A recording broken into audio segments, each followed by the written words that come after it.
As we wrap up the year, it's a chance to reflect on key moments. And when it comes to emerging tech, that mostly means ChatGPT dominating our conversations, our conferences, and not just the ones about AI, but about the future of work, education, even society itself.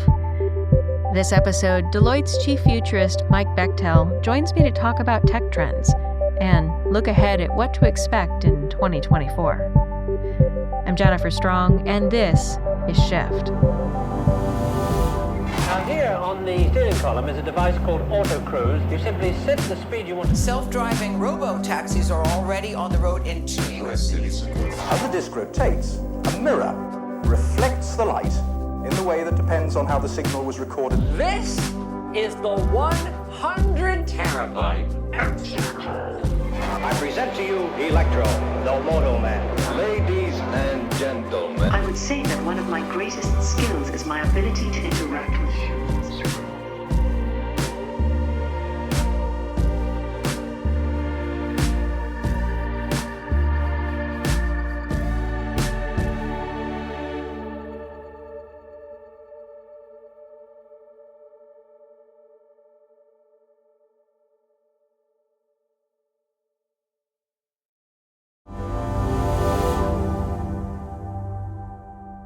I've worked in all things newfangled for 25 years, first as an inventor, and then for 8 years as an investor, as a VC.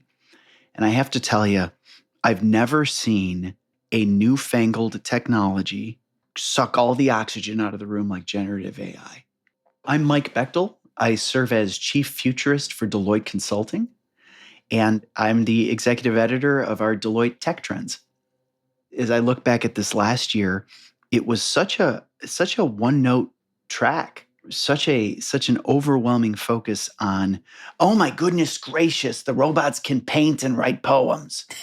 And I've been reflecting a lot on why. Like why has this particular emerging technology caught the attention of Gen Pop? And my suspicion is that while we've had mechanical muscles automating manufacturing or transportation for generations, we've had a form of mechanical minds automating decision-making and discernment for at least a decade, really more like two.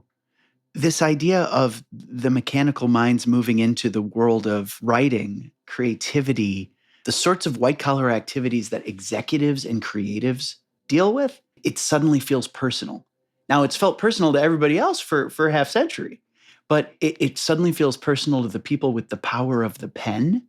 And, ergo, we're seeing a whole lot of think pieces about generative AI. So to me, this last year was really marked by Gen AI with a side of Gen AI wrapped in our Gen AI wrapper. Yes, exactly. All of that. Also, I felt like we had two trends going at the same time. Companies were all looking for ways that they could benefit. Almost felt like they were scrambling the entire year. How can our enterprise benefit from this? And also kind of looking at it as like one giant cost-cutting measure at the same time. Ah, goodness. I mean, one of the things that we saw this year, Jennifer, was this sort of, call it a binning, to use the data science term, or a bifurcation, to use the nerd word. But a breakdown of our clients' approach to this stuff into two broad camps. You had what I like to call the short-termists. And with respect to all of our clients, maybe the little bit less ambitious crowd. This was the crowd that looks at Gen AI as a diet pill, a weight loss plan. Let's do the same work, but with less people. Sorry, Toby, we don't need you. But then there's the long-termists, the folks with a little bit of a more elevated approach to this. And these are the folks that say, wait a minute, we can do new and improved work now that Toby's freed up, right? We can move on with our strategic agenda that we've been kicking the can on for 5 years because we suddenly have the bandwidth to do so. And so I'm with you. Everybody sees a value prop in them their hills. But which one is it? Is it the shrink or the grow? My money, and by money I mean, I suppose long-term belief, is on the grow crowd because over the long haul, you can't shrink your way to success. It would seem that this makes AI governance really more important than I think we're giving it credit for at this stage. Yes. I mean, a considered, pause-laden yes. And here's why, I think. My colleague and good friend, Bill Briggs, he's our CTO here at Deloitte. He has this line that always makes me think. He says, good does not come from making bad things faster. And there's a tendency, I think, in the enterprise to try to accelerate and put an exponent on everything you can. But I'm sure you're familiar, and our listeners are familiar with the old phrase, the old idiom, garbage in, garbage out. Well, what I think this generative AI moment creates is something altogether different. It's garbage in, garbage squared. And so having your house in order, not only does it still matter, right? Because you need firm foundations, you need the compute to power the party, you need the interfaces to make sense of the mess. But I think it matters more because if you've got, as a Gen X kid, I'd call it gremlins, right? We've got gremlins in the machine. And by that, I mean incomplete data, data paucity, biased data. You're going to have a bad time. And again, thanks to Gen AI being kind of a bit of a funhouse mirror for the questions we ask of it, you hand it a molehill, you'll get back a mountain. And that's a problem. And so I do think governance is going to loom large. And I think maybe even less celebrated is the need for self-governance. I think organizations, at least the ones I talk to, they're leading with trust, not tech, right? They're building AI governance boards and bodies that are figuring out what ought to be done before they, light the fuse on what will be done. So, after all of this in 2023 with generative, what are you looking at for 2024? I think, and our team's research suggests, that we'll see 2024 as a return to a somewhat more balanced set of conversations. The whole honking history of IT tends to be surprisingly straightforward evolutions along rather enduring tracks. There's interfaces, there's databases, and there's the number crunching places, aka the compute infrastructure. In 1940, that meant punch cards, arithmetic, and mainframes, respectively. Right? 20, 30 years ago, that meant client server on an RDBMS on a desktop. Today, you're talking about mobile devices doing predictive analytics or AI on the cloud. The point is, there's interface, there's compute, there's logic in the middle. It's a trio. And so much of the oxygen this last year has been spent on the insights in the middle, which, don't get me wrong, this technology evolution is begetting a business revolution, but this stuff is only as powerful as it is digestible.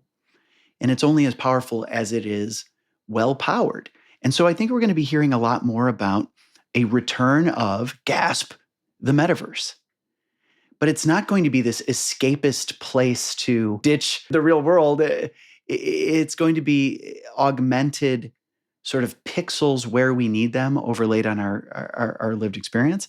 I think we're going to hear a lot more about specialized computing and the need for moving beyond lift and shift and towards a little more mindful right tool for right job. And all that's to say, there's a whole set of brass tacks stuff that's been underattended to this last year as well. The people side of tech. One of our tech trends, Jennifer, this year was this recognition that DevOps is giving way to something we're calling DevX, right? Developer experience. The recognition that the worst thing you could do to a high-performing developer is, when promoting them, take away their toolbox, give them a briefcase, right? And so career models for techies that fit techie culture. Protection from the baddies, cyber defense, they're using AI too. None of this party's going to get pulled off at scale if you don't get the old stuff to play nicely with the new. And so I think 24 is going to be a year of balanced, nutritious meal of myriad investments, as opposed to AI with a side of AI wrapped up in even more AI. Now, going back to those interfaces in new places, as you called them in your report, you and I may live in a slightly different world than a lot of others, but I feel like we already started that some this year with so much talk about the industrial metaverse, stepping back from, yes, the metaverse conversation of 2-3 years ago. What in particular are you watching for with like spatial computing and other things? It's interesting, Jennifer. One of the things that our team has sussed out, this recognition that interface tech tends to make this move from tech to toy to tool. And you can tend to see the foreshadowing of what will be practical at work in terms of what, 11 through 14-year-olds are doing at home 5 years prior. And so just as we saw, lightsabers to music, beget the beginnings of, headsets and virtual office spaces. There was this magical summer 5 years ago where my kids were playing outside because games like, but not limited to, things like Pokemon Go found kids having a blast overlaying video game-like experiences in the physical world. Like, yeah, it's a video game, but I have to go by the river in the back. I think that better together recognition is starting to make its way into the workplace. And honestly, it's likely to be a continuation of this industrial metaverse concept. What our research shows us, Jennifer, is that the white-collar crowd whose work experience is hands-on keyboards, cup of coffee, computer monitor, the experiential leap from that to an immersive experience is meaningful, but not a revolution. But if you're a jobber working on an oil and gas rig, if you're a cook at an industrial kitchen, heck, if you're a surgeon at Stanford Medicine, one of the case studies we talked to this year, you've been sold tablets and phones and before that laptops as affordances to get into the world of digital. And you've rejected them every time because you need free hands. And so I think this idea of augmented reality, not as nifty, shiny toy, but as, thank goodness, an interface modality that respects the, dirty jobs, dirty hands, that is taking off in deep industry. And it's moving into this whole periphery of folks who haven't enjoyed as much of the digital revolution as the desk keyboard crowd. Absolutely. Something else for next year that I'm watching, I feel like we went through this whole arc where everybody was deeply scared of deepfakes. And then we just decided, I don't know, we kind of moved on. The deepfakes are going to be everywhere. Just don't trust anything. And now maybe we're coming back around the corner to go, this is just like it's always been. You build a wall, somebody gets a ladder, you make the wall taller, you get another ladder, and the game goes on. If you've been up to your ears in novelty long enough, you see that these movies repeat. You see patterns, you see cyclical things. And I'll tell you, the cyber bucket, if you will, we call it these enduring themes, these macro technology forces. Cyber to me feels like an old serial, SERIAL, right? Like a periodical where, like, in the next episode of Cat versus Mouse, Mouse has a bomb. And then the example, to connect the analogy, 2 years ago in our Deloitte Tech Trends, we talked about cyber AI, real defense, where good news, in a world of proliferating baddies, the good folks have AI shields that can find baddies. And so, of course, 2 years later, in the next episode, the baddies have AI, they're distorting reality, and tune in next year for, the mouse's innovation. So yeah, there's definitely a never-ending ladder and wall dynamic, just as you say. We'll be back right after this.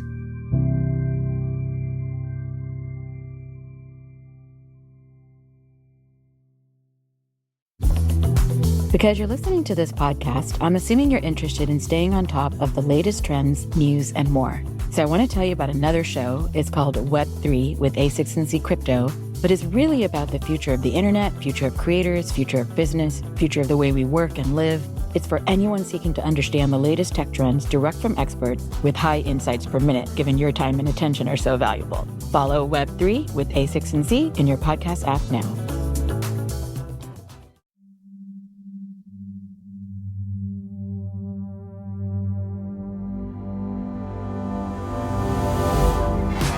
This show is produced by me and Anthony Green with help from Emma Cillekens. It's mixed by Garret Lang with original music from him and Jacob Gorski. Thanks for listening. I'm Jennifer Strong.